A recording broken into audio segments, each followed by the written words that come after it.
But what about my kids? What if I told you? What if I told you that nobody gives a fuck about your kids? What if I said that?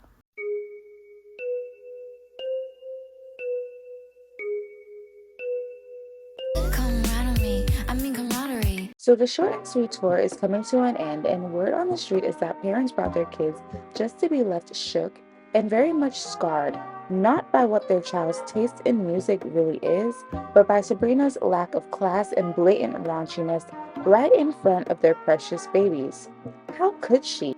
How could she forget about all her adopted Disney daughters and sons? She thinks she can just do whatever she wants?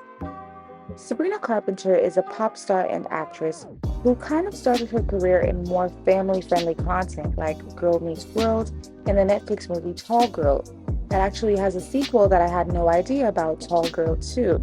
And Sabrina has been making music for some time now and has, in my opinion, always had a fan base, even prior to really breaking out into pop stardom due to the Short and Sweet album and tour. I think Sabrina's team did an excellent job at rebranding her. From her style to her visuals to her playful lyrics, everything comes together so nicely to create the brand that is Sabrina Carpenter. And like every other brand, it's not gonna be for everybody, and that's okay. But if there's one audience this should absolutely not be for, it's underage children. I've literally seen children under comments in live performances of her on YouTube asking what certain positions mean, like, Ariana, what are you even doing here? I will say though that when I was a kid and I would hear music that I liked, I wasn't really paying close attention to the lyrics or actual meaning of the song. I was dancing to all types of stuff that I had no business even knowing. But once I was caught, I was stopped by parents or guardians immediately. This also pertained to TV shows, video games, and any other content I may have came across as a child. Of course, after a while, I learned to be sneaky, which really isn't anyone's fault. If only my parents knew that when they sent me to school to learn, other kids were introducing me to Rampin' Shop by Vibes Cartel. Yeah, West Indian children who were corrupted by dancehall music, gather here, because if you know, you know.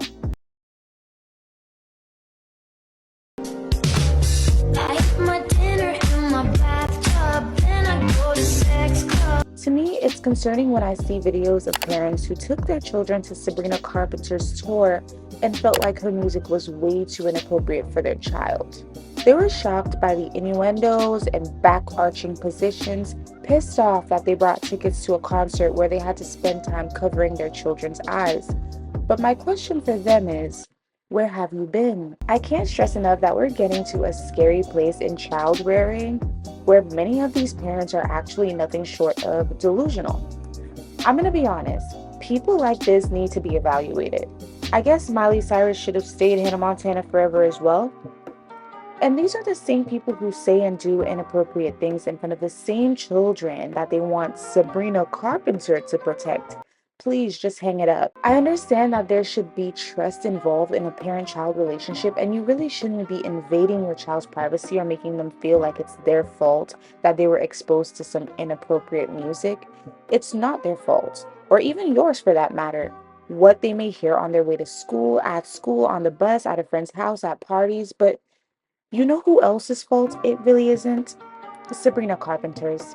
Kids don't just want to go to any concert. So if they're begging you to go see an artist, that means they really like them. At that point, it's your responsibility to be involved enough in your child's life to know what this artist is all about prior to agreeing to taking them to the concert. And at that point, you have the chance to explain to them why the music is too mature for them and why you won't allow them to go to the concert.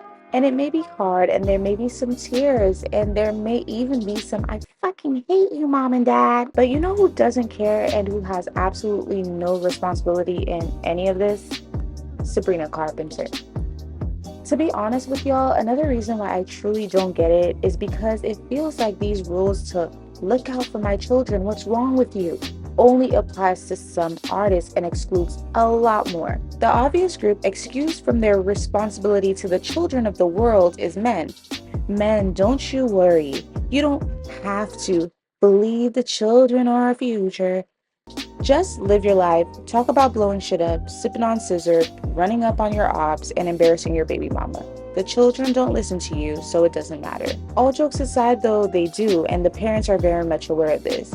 They just tell them, turn off that gang shit in my house. They may even explain to them why the rhetoric in that music is harmful, but will they blatantly come on social media to tell NBA YoungBoy that he has to cater to their children? No, because that would be absurd, right? NBA YoungBoy, though I know his name is really misleading, is grown and he can do whatever he wants, even if what he wants to be is a degenerate. But if anyone should be trying to teach children well and let them lead the way, shout out to Whitney Houston, it should be a man who still calls himself young boy. Him and Sabrina are literally the same age, and he actually has kids of his own. Like, he could literally set a great example for his own kids by actually making music for young boys. Am I right, ladies? Another group that is excused from this are obviously those artists who never had a children's fan base, male or female.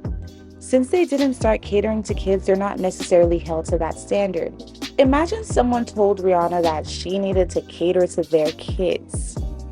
They would 100% get cursed out by Rihanna, and rightfully so. We all know she doesn't give a fuck. So why is it that child stars cannot change their image and cater to an adult audience as adults? It would be one thing if Sabrina was still a child, but she's literally a 25-year-old grown woman, and people are still trying so damn hard to police her and place her in a lane for their own benefit. Are parents really trying to absolve themselves of responsibility for their own children to the point where they would expect a pop star to pick up the slack? And why is this type of attitude typically reserved for women? What about Ross Lynch from R5? And honestly, I feel like Sabrina's whiteness might also play a role in the inherent innocence that these parents might see in her. You know, the way they expect her to behave. They expect her to be very mindful, very demure. Did they think, maybe we don't have to look her up? Look at her, she's adorable. There's no way she's corrupting my children. It's called implicit bias, and it shouldn't be there when you're describing who's a good role model for your kids. Next thing you're gonna do is say that you thought Ice Spice was harmless. Goodbye. Do the research and take responsibility for your own children. Celebrities do not want to be your role models. They don't want to help you raise your kids. Even if your kids used to watch them on Disney Channel, they were children themselves. They grew up, they changed, they're adults now. Get over it and have a nice life. Did having that label as being a Disney actor, was that a disadvantage? I don't want to sound ungrateful. It was not a disadvantage. I think it put me into, which this is a box I wanted to be in. When I was 10 or 11, that was my dream. I wanted to be on a Disney show. But on the flip side of it, I didn't know at the time the way that people perceived it, and how it made them perceive your talent or your capabilities. And How do you think it made them perceive your talent? I was just like limited, or it was just like maybe one note or a little bit juvenile. And I think I was on a mission to prove them wrong from that point forward, but it just took a little bit longer. And also, you know, I'll still have articles that come out that's like Disney star, and it's like, it's been 10 years.